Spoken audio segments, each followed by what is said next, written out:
Said this on the show that when you appear in front of the British monarchy, the Royal Variety Performance, it used to have such prestige and power. You know, you could go off and literally say, well, I've performed in front of royalty, and this may open doors into movies, Las Vegas stints, you know, New York openings, all of that sort of stuff. I mean, when you look back at the wonderful singer Cilla Black, all thanks to appearing on the Royal Variety Show very quickly, she got offers to appear at the Rainbow Room in the very heart of New York City, then breaking into a totally different market. And this was the power of simply standing in front of a microphone, showing off your talent in front of the royals. Of course, these were different times. They were talking about when a wonderful monarch, Queen Elizabeth, ruled, and people really did look to that. And of course, you could say there were less things to watch, you know, less sort of channels, digital platforms, that sort of stuff. So when you appeared, it was very impactful.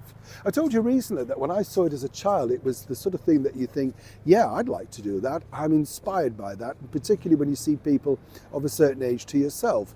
You know, the Queen arriving, the Duke of Edinburgh, it all seems so glamorous. But behind the scenes, there's always a scandal at the boiling point. And this particular story I wanted to share with you was told to me from not one, but 4 people. And it just goes to show exactly how, shall we say, broad-minded the British monarchy are. Let me explain. Hi, good to see you. Thank you so much for your time today. Lovely to have your company. As I say, you know, the Royal Variety Show is a big event, and, you know, you have to be very, very careful who you put in front of the monarchy, you know, whichever, because you don't want them to be offensive, rude, and all that sort of stuff. You know, very strangely, I told you about when Maurice Chevalier appeared, and he was going to be singing "You Must Have Been a Beautiful Baby" to the late Queen Mother, Queen Elizabeth, and he said, oh no, you know, you can't do that. He said, why not, you know? And so this was sort of they had to tip her off, and she said, oh, it's fine, you know. But the thing is, you never know if you're going to be offended. Way back in the 60s, the wonderful Crazy Gang, which of course was part of a wonderful ensemble of comedians, well, they came up with a cracking gag where one of them came on and basically said that, you know, there was a sort of rolls blocking the outside entrance, and could somebody shift it? And if they chucked the car keys, then, you know, they would do it for them. And out from the royal box was a set of keys thrown down to the stage, all of course in full agreement with the monarchy first. Brought the house down, great fun. This particular lady though, our very own Marilyn Monroe, Diana Dors, nearly brought the house down, and it took quite a few years. This is because way back in May 1960 at the Victoria Palace Theatre, she was now finally part of the Royal Variety Performance alongside her husband, Dickie Dawson, otherwise known as Richard Dawson, wonderful quizmaster from many shows over in the US.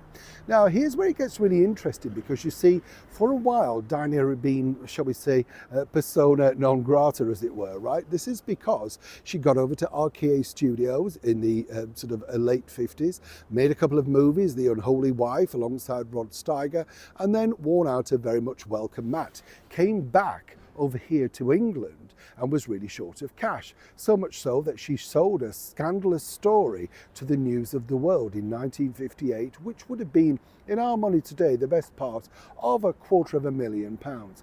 A lot of money, right? Now here's where it gets interesting, because they were very concerned about Diana coming back into the show business fold in front of the British monarchy. She was seen as the scandal girl. It's hard to imagine, you know, swinging doors. The stories were absolutely mind-blowing for that time. And remember, this is just at the cusp of the swinging 60s. But they were literally told in advance, these are the acts. And apparently Prince Philip said, oh, right. And so Diana Dors, always partial to a good-looking girl, right? And said, oh no, that will be fine. So as a way of introducing Diana back to the scene, as it were, they decided, well, you know, they'd do a sort of comedy skit with her, of which they did, about her playing a housewife, a little bit dowdy with her husband going off to play Chelsea, alongside the host Bruce Forsyth, who verified this story for me when I interviewed him many times. Now here's where it gets even more interesting, you see, because even then they were concerned, well, would the American stars be concerned about somebody with such a scandalous background? And apparently they asked Sammy Davis Jr. and he said, no, listen, I work with Frank Sinatra. We have all the associations of the mob. This girl's done nothing in comparison. So that was the lid on that. And that truly was the reason how Diana Dors was fully accepted back to perform in front of the monarch and royalty, even after she'd sold her story, The Scandalous Dors, way back in 1958 to the News of the World. And by 1960, all thanks to now being respectable and her partner husband, Dickie Richard Dawson, things were on the up once again. But for how long? Neil Sean in the very heart of London.